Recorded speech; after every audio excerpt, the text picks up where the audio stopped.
The Century of Silence, written by PaggyUK. In the beginning, or at least in their beginning, humanity was already there, nursing a Big Bang-level hangover from reality-bending party that the rest of the universe hadn't been invited to yet. When the Yavrix lit their first fusion axes, declaring they would use them in their glorious conquest of the Orion Arm, a human ambassador appeared at the back of the chamber, building a card pyramid from a deck of playing cards, and called the axes quaint. When the Drexy unveiled their revolutionary quantum brain cybernetics and announced to the universe that they had conquered death, a human diplomat was heard muttering to a Degrossi colleague, "Cute, we tried that in the Carboniferous. It's still pending peer review, but we got a really good meme about it. I'll forward it to you later." It wasn't malice. Humanity was just old. Ancient would be more appropriate in a way that they had circled back to profoundly bored. For the humans, the universe was a well-thumbed box set that they'd already binge-watched twice, knew all the plots by heart, all the twists and spoilers with a dull sense of predictability, and all the episodes were stained with coffee and regret.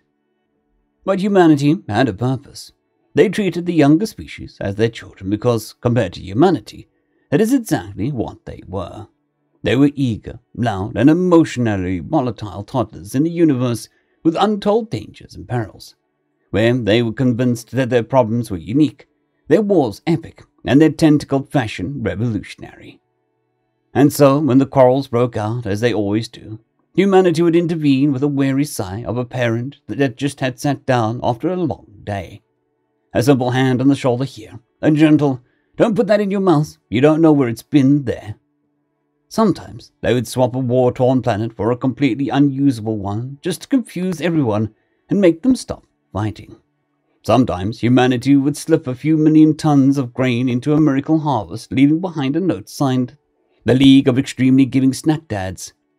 Humanity never asked for thanks, but boy, did the younger races resent humanity for it.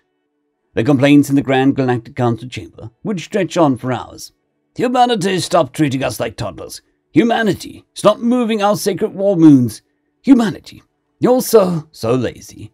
You just drink, sing, and dance to terrible songs like the Macarena and nap whilst we build empires."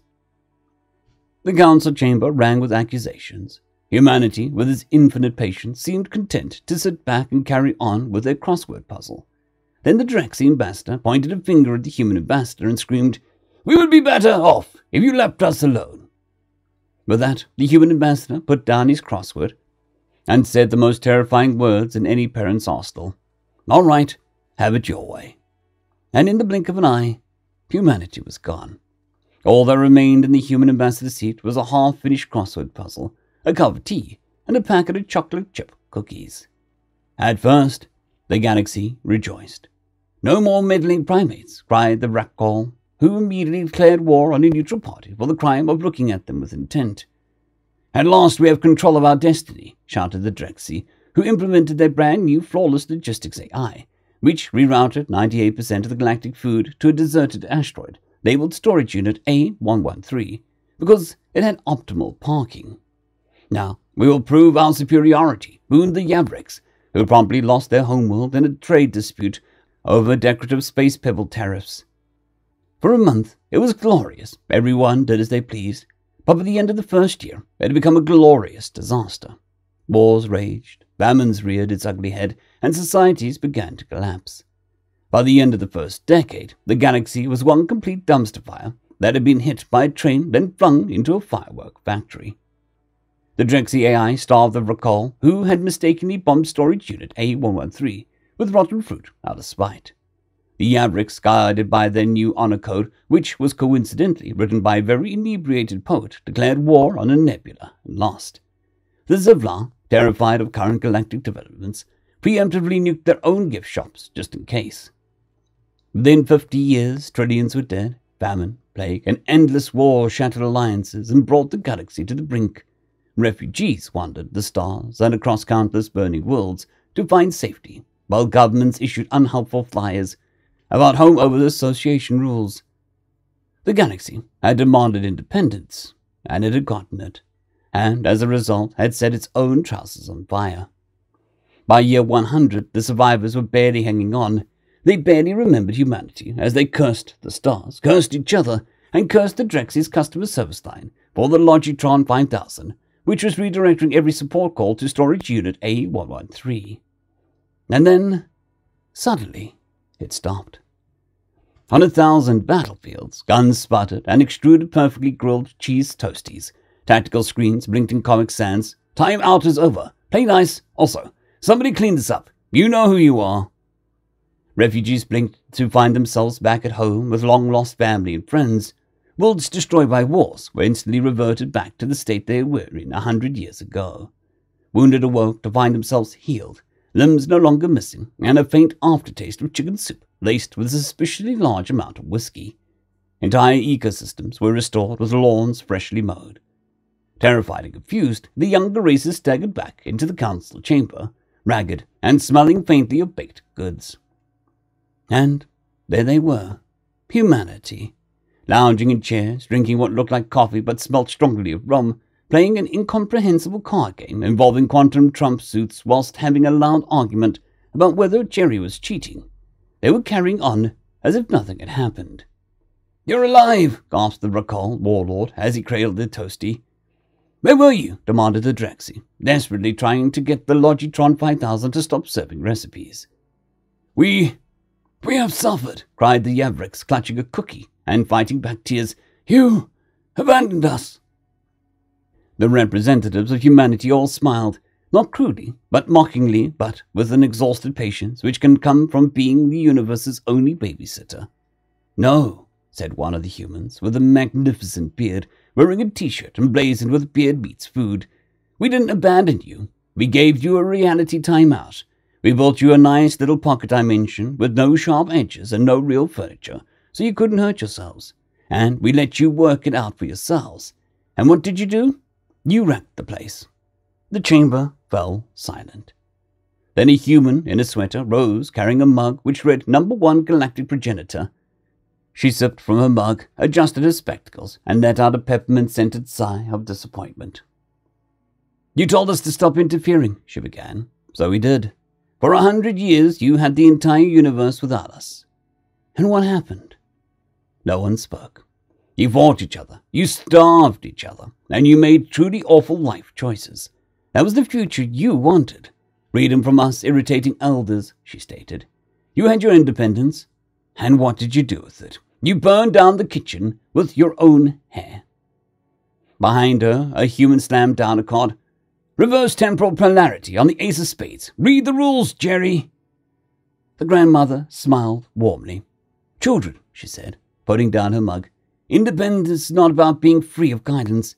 It's about learning why guidance matters. And no, Drexy, you can't spreadsheet your way out of a spaghetti fight."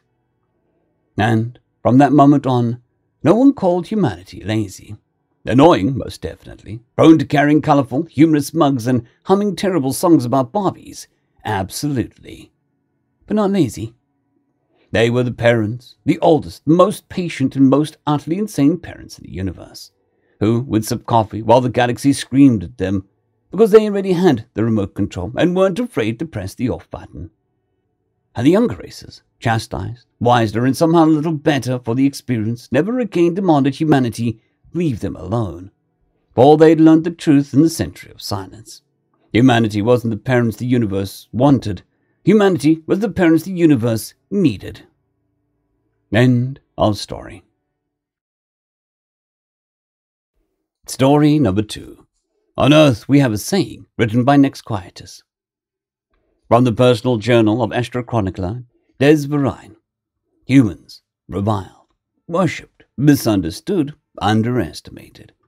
I first encountered these curious beings some 100 standard years ago, and I've yet to fully understand all that makes them so damnably different from all the other galactic races.